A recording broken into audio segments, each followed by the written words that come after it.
Astaghfirullah. Bismillahirrahmanirrahim. Assalamualaikum warahmatullahi wabarakatuh.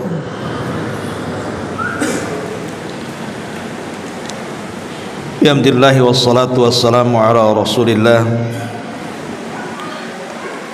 wa ala alihi wa sahbihi wa mawalah wa la hawla wa la quwwata illa billahi wa ba'du.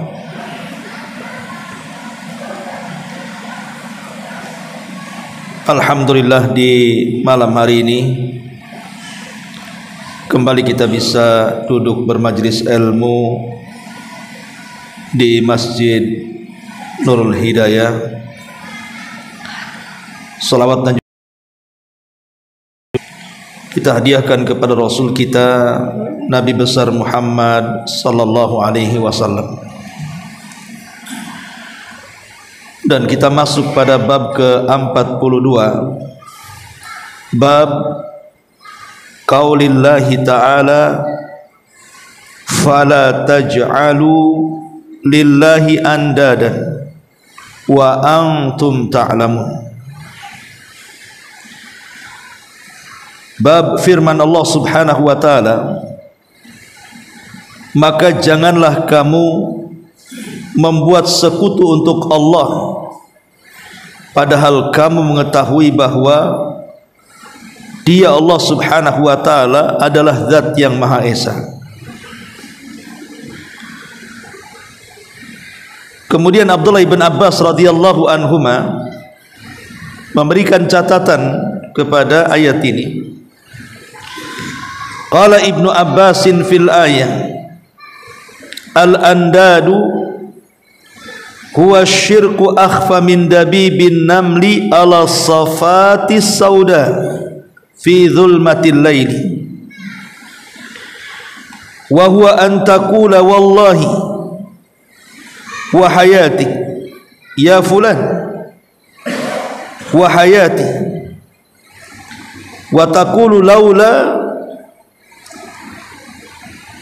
kalibatu hadha la atana lusus wa laula al-battu fid dari la atana lusus wa qaulur rajuli li sahibihi ma sya Allah wa syi'ta wa qaulur rajuli laula Allah wa fulan la taj'al fiha fulanan hadza kulluhu bihi syirkun. Rawahu Ibnu Abi Hatim.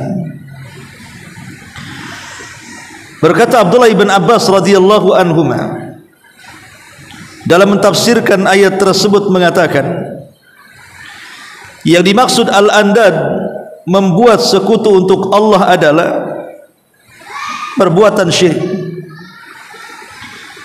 di mana syirik sesuatu perbuatan dosa yang lebih sulit dikenali daripada semut kecil yang merayap di atas batu hitam pada malam hari yang gelap gulita, yaitu seperti ucapan demi Allah dan demi hidupmu wahai fulan, juga demi hidupku. Atau seperti ucapan kalau bukan karena anjing ini tentu kita didatangi pencuri-pencuri itu. Atau seperti ucapan kalau bukan karena angsa yang di rumah ini tentu kita didatangi pencuri-pencuri tersebut. Atau seperti ucapan seseorang kepada kawan-kawannya, ini terjadi karena kehendak Allah dan kehendak kamu. Atau seperti ucapan seseorang, kalaulah bukan karena Allah dan fulan, oleh karena itu janganlah anda menyertakan si fulan dalam ucapan-ucapan di atas, karena bisa menjatuhkan anda ke dalam kesyirikan. Kemudian juga diriwayatkan dari Umar bin Khattab radhiyallahu an, Nabi bersabda, man halafa bi ghairillahi faqad kafara aw asyrak. Barang siapa yang bersumpah dengan menyebut selain nama Allah, maka dia telah melakukan kekafiran dan kemusyrikan. Kemudian juga perkataan Ibnu Mas'ud radhiyallahu an, la an ahlifa billahi kadziban ahabbu ilayya min an ahlifa bi ghairihi sadiqan. Sungguh bersumpah dalam rangka berbohong dengan menyebut nama Allah jauh lebih aku sukai daripada bersumpah untuk kejujuran tetapi menyebut nama selain Allah. Kemudian diriwayatkan dari Hudzaifah, Nabi SAW bersabda, la taqulu ma sya'allahu wa sya'a fulan, walakin qulu ma sya'allahu thumma sya'a fulan.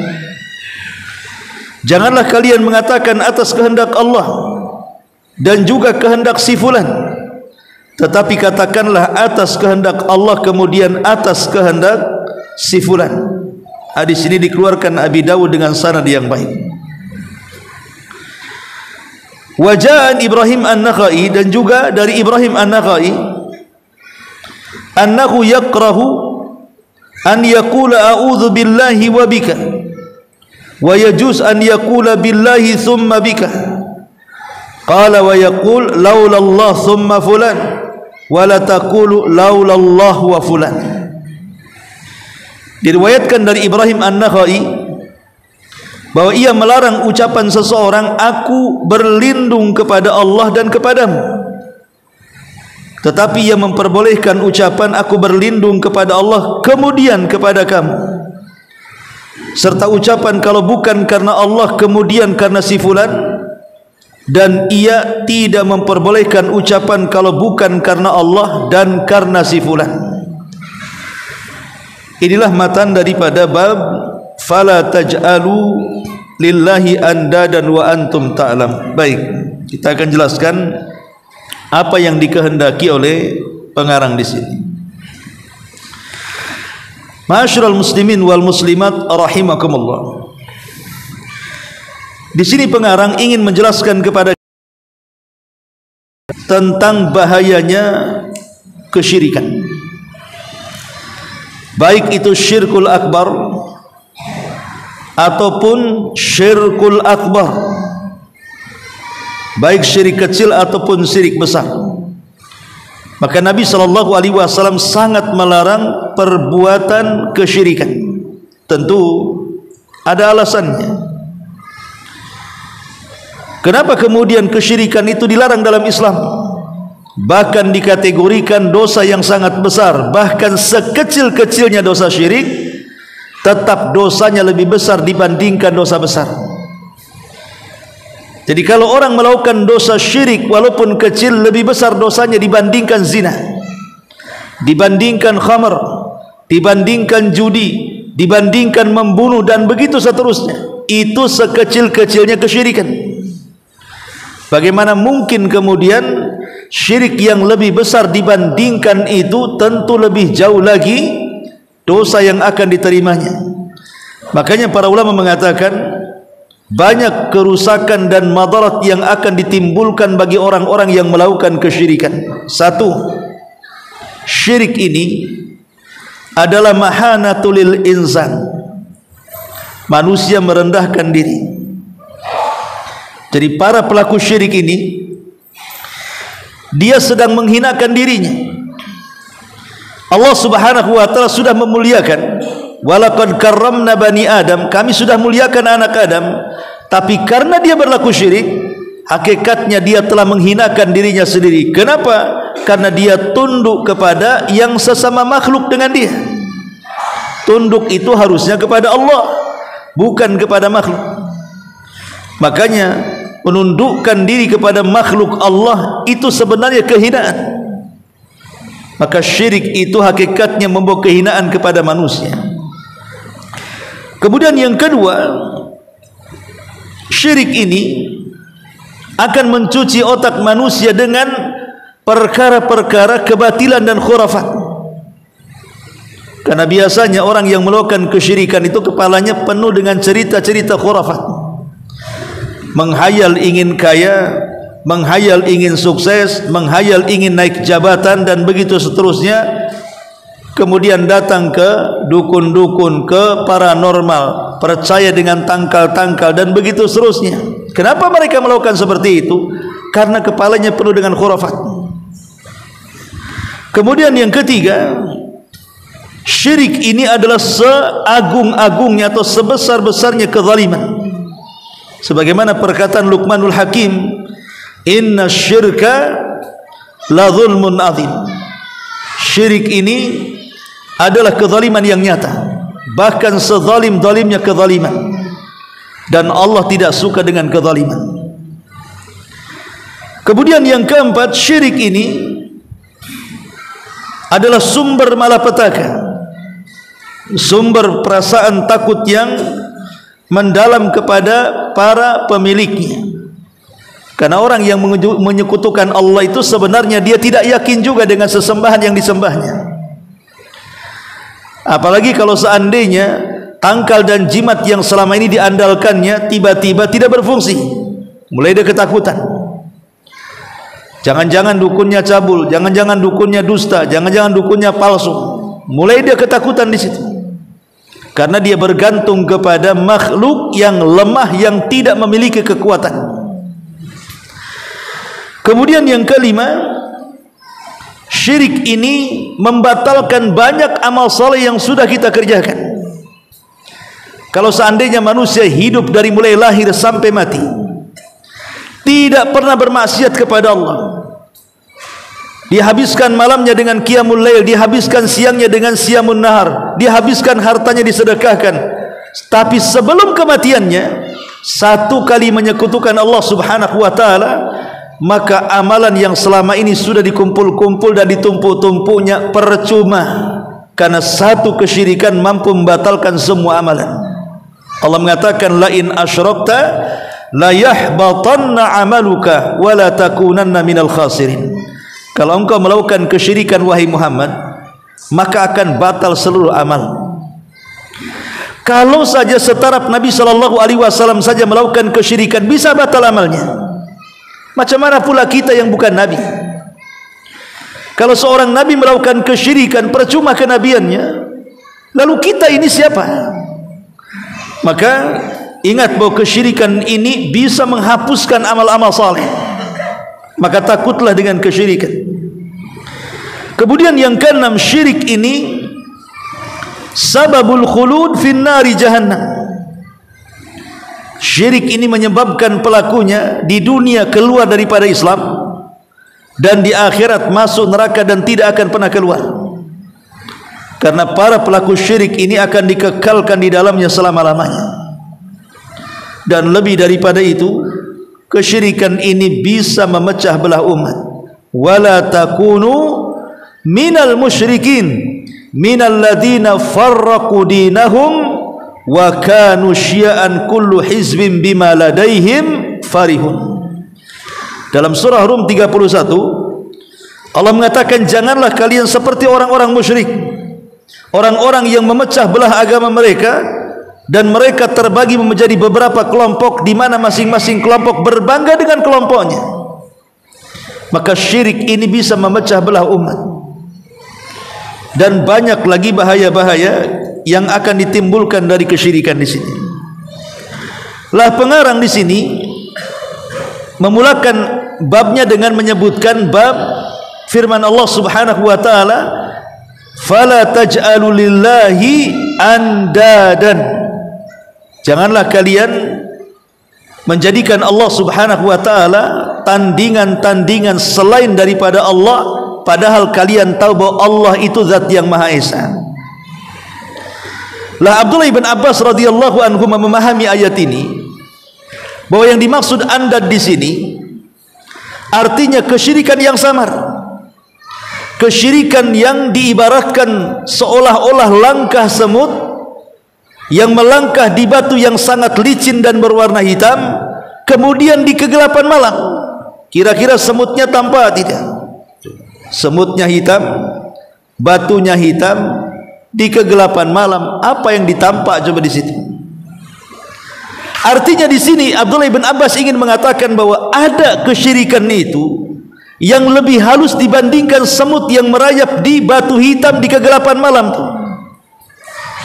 Sebagian para ulama mengatakan maksudnya di sini adalah dua jenis syirik. Pertama riya dan ujub, dan yang kedua syirik-syirik lafaz yang keluar dari lisan kita. Nanti dicontohkan di sini. Ma'asyiral muslimin yang dimuliakan Allah Azza wa Jalla. Yang pertama, maksud fala taj'alu lillahi andadan wa antum ta'lamun. Menurut pendapat Abdullah ibn Abbas radhiyallahu anhuma, adalah kesyirikan yang jauh lebih samar dibandingkan semut yang merayap di kegelapan malam di batu licin yang sangat hitam. Maksudnya, para ulama mengatakan maksudnya adalah riya. Karena riya ini ikhwan, terkadang datangnya itu tanpa disadar. Awalnya ikhlas karena Allah subhanahu wa ta'ala, ngaji betul, solat, khusyuk, semuanya tidak ada masalah. Tiba-tiba di tengah jalan entah siapa yang menggerakkan, tiba-tiba karena dia menjadi imam yang tadinya biasa saja bacaannya, tiba-tiba dipanjangkan. Karena di belakangnya ada makmum, mungkin pejabat lagi solat di belakang. Ataupun mungkin orang-orang yang sedang bersedekah, awalnya dia ada niat sedekah sebenarnya, dia tidak ada niat ingin pamer, tapi entah kenapa di tengah-tengah dia bersedekah, pamer pula dia. Ketika kemudian yang menerima sedekah mengatakan, bagaimana ibu bapak kalau nama ibu saya cantumkan saja di papan? Kata kita, ya tidak apa-apa, terserah. Nah, ini kan juga mau pamer sebenarnya, padahal dia bisa menolaknya kan. Tidak usah, bisa saja nolak kan. Ya, ini tidak usah sambil ngasih spidol, tulis saja katanya. Nah, jadi riya ini terkadang datangnya seperti semut saja. Bayangkan coba, kadang-kadang kita ini sedang jalan, tahu-tahu ada semut di atas baju. Kita tidak tahu kapan dia jalan, coba. Tahu-tahu ada di atas kepala saja semut itu. Kapan dia naik dari tanah kemudian ke kaki, ke lutut, ke pusar sampai ke kepala itu? Nah, ini terjadi kepada semut. Tetapi Rasul mengatakan riya itu jauh lebih halus dibandingkan dan kita. Tahu-tahu riya saja, padahal nggak ada niat riya, tahu-tahu riya. Ya. Ma'asyiral muslimin wal muslimat rahimani wa rahimakumullah. Tentu karena riya itu tidak mungkin terjadi kecuali karena tiga perkara. Pertama, karena jahil. Orang jahil ini mudah melakukan riya. Yang kedua, karena tamak. Tamak terhadap apa yang ada pada manusia. Kemudian yang ketiga, karena dia merasa lezat dengan sanjungan dan pujian. Inilah yang mengakibatkan kenapa riya muncul. Karena jahil, karena tamak terhadap dunia, dan karena lezat ketika dipuji dan juga disanjung manusia, muncul riya. Makanya kenapa para ulama mengatakan supaya kita tidak terjatuh kepada riya, pertama, rasakan bahwa Allah subhanahu wa ta'ala sedang melihat kita. Artinya tanamkan muraqabah. Kedua, berusaha setiap amalan yang kita amalkan itu sembunyikan. Jangan sampai diketahui manusia, kecuali memang amalan-amalan yang sifatnya syiar yang harus diketahui manusia, seperti kurban, sholat id dan yang lainnya. Ya. Tapi dasarnya amalan itu harus ditutup sebenarnya, tidak boleh ditampakkan, karena menampakkan amalan itu terkadang merangsang orang untuk riya. Makanya lihat seorang ulama namanya Zainul Abidin. Zainul Abidin, namanya Ali ibn Husain ibn Ali ibn Abi Talib, cicit Nabi SAW, satu-satunya keturunan Husain yang hidup di zaman itu, dan dia selamat dari peristiwa Karbala. Husain ini kan diberikan anugerah oleh Allah kekayaan yang banyak, tapi dia orang yang paling menyembunyikan amalannya, sehingga orang-orang miskin dan fuqara mengatakan bahwa kami tidak pernah melihat Zainul Abidin menyumbangkan hartanya, padahal dia orang kaya. Orang-orang miskin ini tidak tahu diri, padahal setiap malam Ali bin Husain atau Zainul Abidin ini memanggul gandum, kemudian meletakkan di rumah-rumah fuqara wal masakin kota Madinah. Minimalnya satu malam dia letakkan 70 pintu, dan tidak pernah kekurangan. Dia tahu kapan habis, kapan masih ada. Kalau sudah waktunya habis, maka dia akan datang meletakkan gandumnya lagi. Begitulah hari-harinya Zainul Abidin menghabiskan ibadah, bersedekah dengan sedekatus sir, sedekah yang tidak diketahui kecuali Allah Subhanahu wa taala. Baru diketahui kapan? Setelah dia meninggal, di mana pemandi jenazahnya menceritakan bahwa di bahu kanan dan kiri Zainul Abidin ini seperti pekerja kasar, penuh dengan kapalan, karena biasa memanggul gandum. Seiring dengan kematian Zainul Abidin, hilang pula tuh gandum-gandum yang biasa diletakkan di rumah fuqara wal masakin, sehingga manusia geger satu kota Madinah, dan mereka baru tahu siapa yang selama ini memberi makan mereka setiap malam. Yang mereka tuduh pelit, rupanya dia pula yang dermawan. Itulah bagaimana kemudian Zainul Abidin menjadi percontohan. Kalau kita ingin terbebas dari riya, maka yang kedua, al-hirsu ala kitmanil a'mal, upayakan sembunyikan amal kita. Kemudian yang ketiga, berdoalah kepada Allah Subhanahu wa taala, karena bagaimanapun doa itulah yang menjadikan hati kita semakin tetap. Abu Bakar Siddiq radhiyallahu an pernah bertanya kepada Nabi sallallahu alaihi wasallam dan mengatakan, ya Rasulullah, bagaimana caranya aku bisa berlepas diri dari kesyirikan? Maka Nabi sallallahu alaihi wasallam mengatakan, wahai Abu Bakar, ucapkanlah zikir ini selepas salatmu. Kemudian Rasul mengajarkan, Allahumma inni a'udzubika an usyrika bika wa ana a'lam wa astaghfiruka bima la a'lam. Ya Allah, aku berlindung kepadamu dari kesyirikan yang aku ketahui, dan aku memintakan ampun kepadamu dari kesyirikan yang tidak pernah aku ketahui. Maka Nabi SAW, kalau engkau membaca zikir ini selepas salat, maka engkau akan berlepas diri dari kesyirikan dan para pelakunya. Maka berdoalah dengan doa yang diajarkan Nabi SAW kepada Abu Bakar. Yang keempat, lihatlah akibat orang-orang yang riya, baik di dunia ataupun di akhirat. Orang yang riya ini, ikhwatu fiddin, di dunia saja sesak dadanya kalau kurang pujian. Kadang-kadang amalan yang sudah diamalkan menjadi penyesalan dalam hidupnya. Kenapa saya banyak-banyak nyumbang kalau pujiannya cuma satu baris? Kenapa saya lebih-lebihkan sumbangannya kalau hanya sekalimat, dua kalimat saja yang ditulis, katanya. Harusnya kan satu buku tuh dia memuji saya. Kalau perlu mungkin dicorong-corong speaker. Kadang-kadang orang yang riya itu sakitnya dalam sekali kalau sedikit pujiannya. Di dunia saja sudah tersiksa tuh, apalagi di akhirat, di mana Allah Subhanahu wa taala akan mengatakan kepada orang-orang yang riya, idza juziyan nasu bi a'malihim. Nanti pada hari kiamat, apabila manusia sudah dibalas terhadap amal-amal mereka, maka Allah berfirman kepada orang-orang yang riya, idhabu ilal ladzina kuntum turauna fid dunya fanzuru hal tajiduna indahum jazaa. Kalian jangan datang kepadaku minta balasan, kata Allah. Cari orang-orang yang dulu di dunia kalian minta pujiannya. Cari orang-orang yang dulu di dunia yang kalian minta sanjungannya, minta balasan kepada dia. Diusir oleh Allah. Ketika manusia datang kepada Allah minta balasan, Allah mengatakan, ngapain kalian datang kepadaku? Carilah balasan itu daripada orang yang kalian minta sanjungannya. Tersiksa di akhirat karena amalannya tidak diterima oleh Allah Subhanahu wa taala.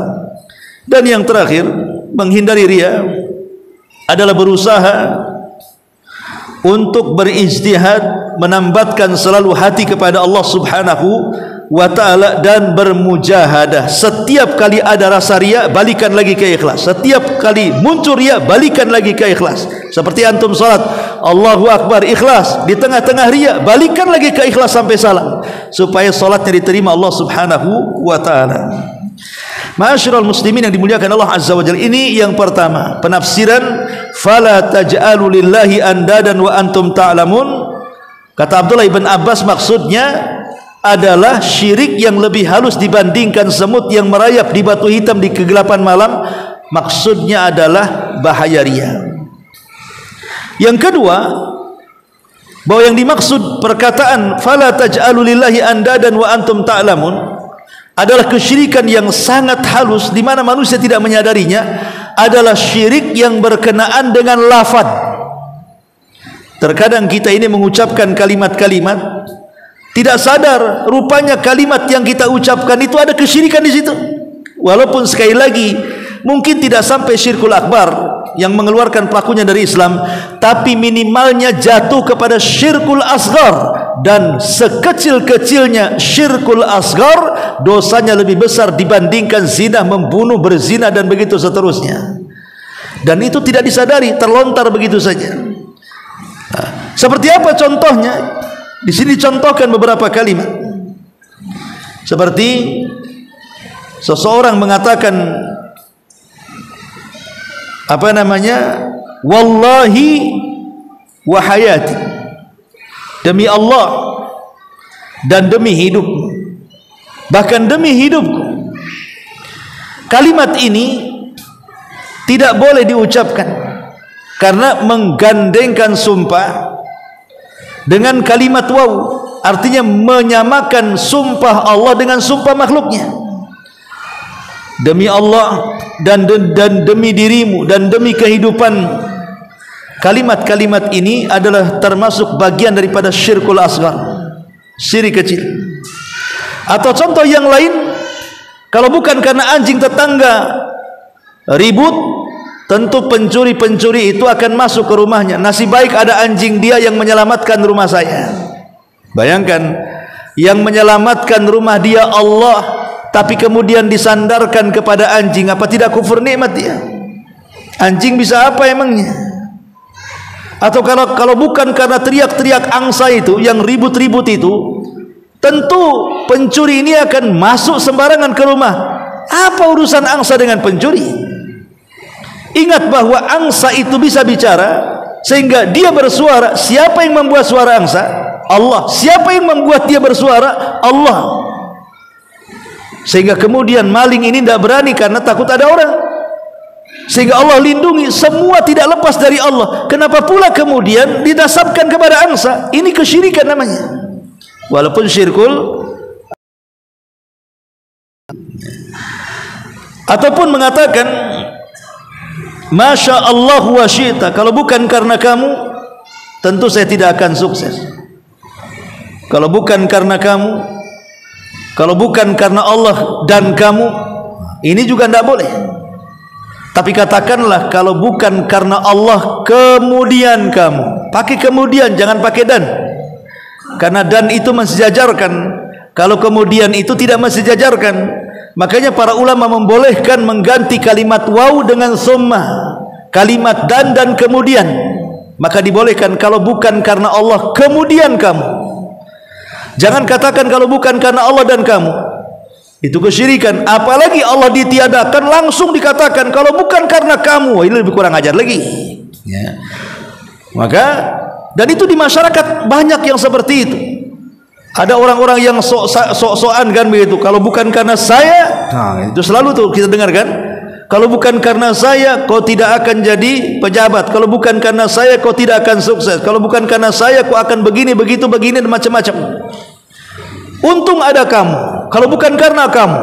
Ini kan kalimat-kalimat yang biasa di masyarakat diucapkan. Mereka tidak sadar bahwa mereka sedang menafikan Allah Azza wa Jalla dalam lafaz. Dan ini termasuk kesyirikan walaupun syirkul asghar. Tapi dalam setiap kata, kalau bisa libatkan Allah Subhanahu wa ta'ala dalam. Kalau bukan karena Allah kemudian jasamu, kalau karena Allah kemudian karenamu. Bahasakan kalimat-kalimat seperti itu supaya kita terhindar dari kesyirikan. Ma'asyiral muslimin yang dimuliakan Allah Subhanahu wa ta'ala. Makanya kalau kita simpulkan, maka syirik akbar ini, syirik asghar ini ada yang berkaitan dengan riya dan ujub, ada yang berkaitan dengan lafaz-lafaz yang keluar dari lisan-lisan kita. Kemudian pengarang mengatakan, menukil perkataan Umar bin Khattab radhiyallahu anhu, Nabi SAW bersabda, "Man halafa bi ghairillahi faqad kafara aw asyrak." Barang siapa yang bersumpah kepada selain Allah Subhanahu wa taala, maka dia telah melakukan kekufuran dan kesyirikan. Maksudnya bersumpah kepada selain Allah adalah kekufuran yang tidak sampai mengeluarkan pelakunya dari Islam, dan kesyirikan maksudnya di sini syirkul asghar, syirik kecil, bukan syirik besar. Karena kalau bicara tentang sumpah, Abdullah ibn Abbas radhiyallahu anhuma, beliau mengatakan ada 4 jenis kalimat syirik asghar yang termasuk kategori anda tandingan-tandingan kepada Allah. Yang pertama, bersumpah dengan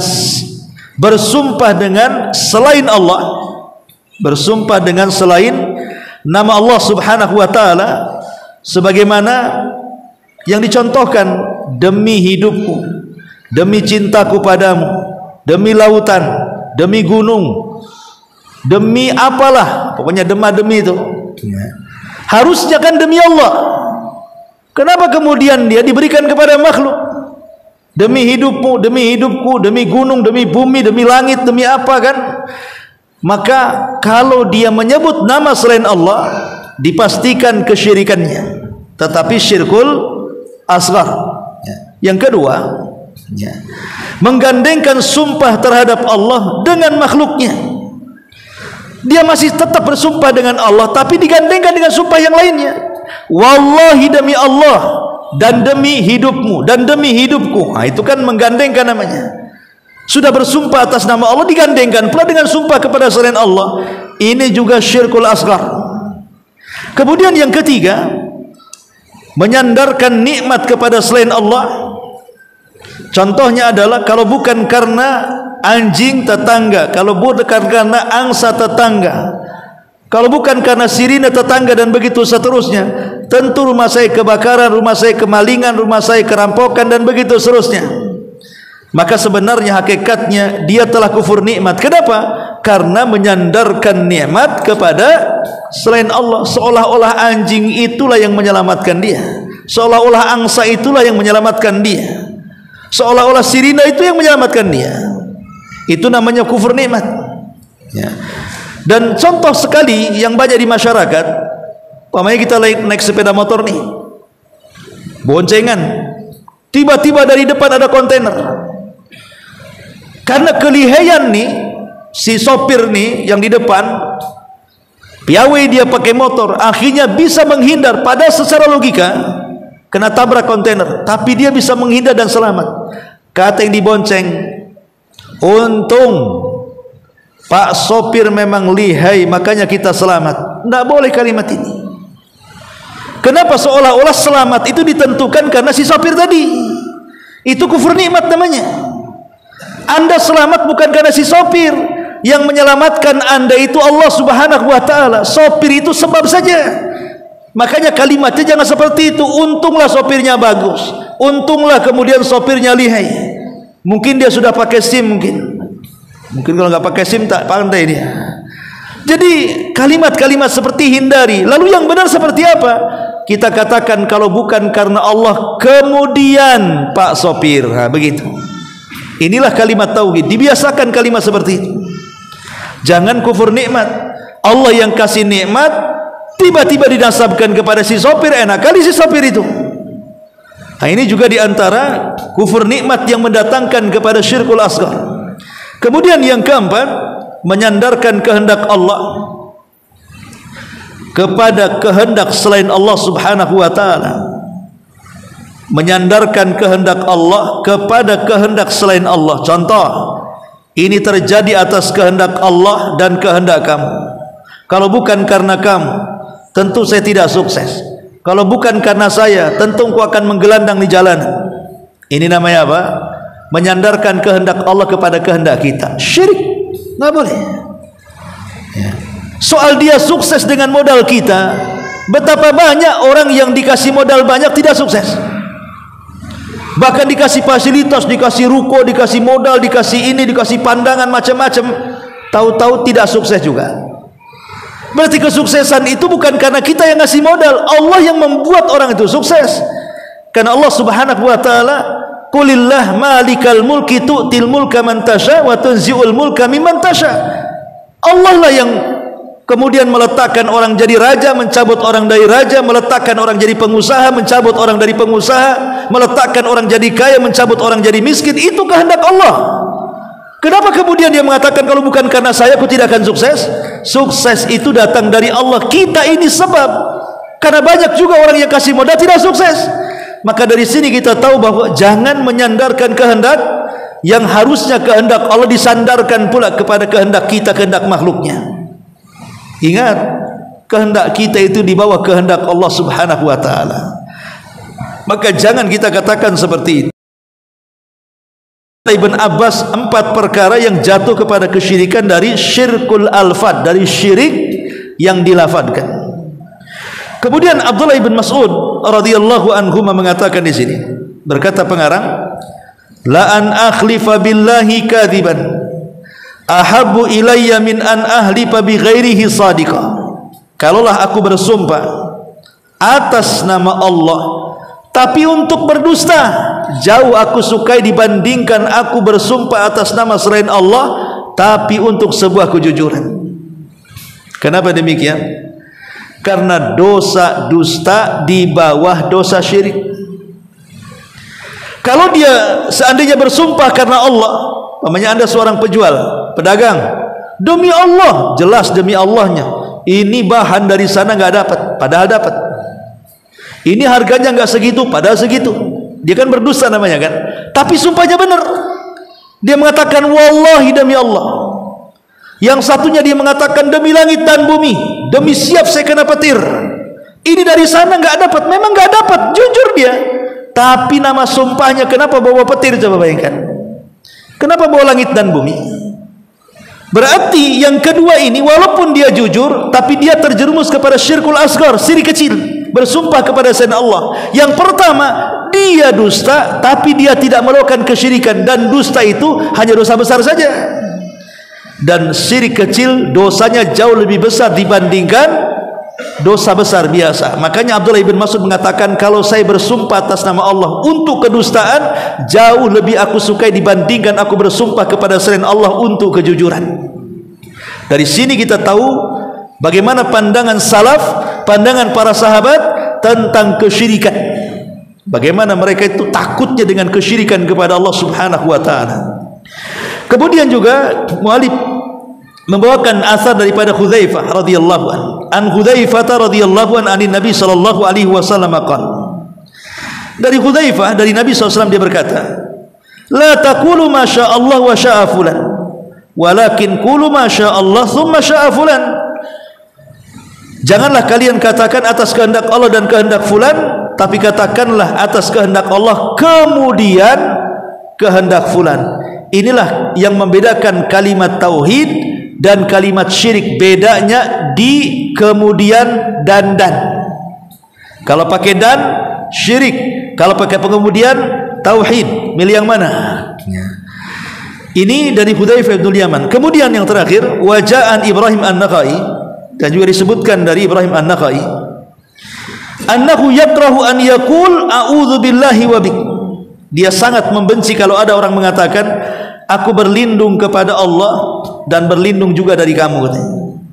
Jauh-jauh kau dari sini, kau dekat-dekat pinjam uang aja, katanya. Aku berlindung dari kamu, katanya. Jangan dekat-dekat, pasti kau ada maunya nih. Aku berlindung kepada dan kamu, jauh-jauh sana.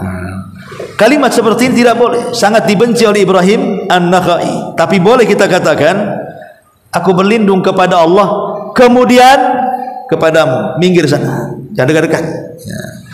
Itu boleh. Jadi sebenarnya rahasianya di kalimat dan kemudian saja sebenarnya. Ini kan sebenarnya mudah di masyarakat kan, hanya mengganti kalimat dan juga kemudian.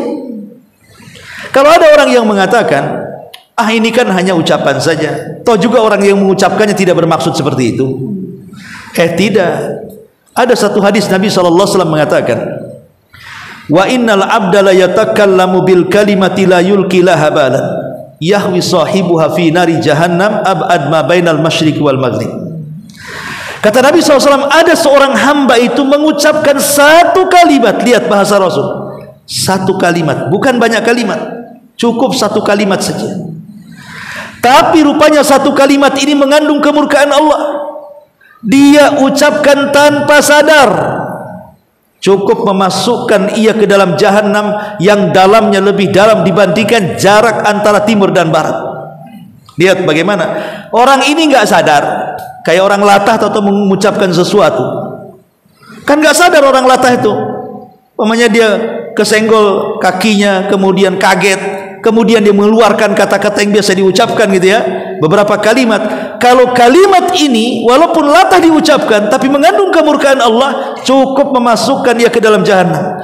Macam mana kalau kata-kata itu hari-hari diucapkan kita dengan sadar, tidak gila, waras, maka tidak ada alasan.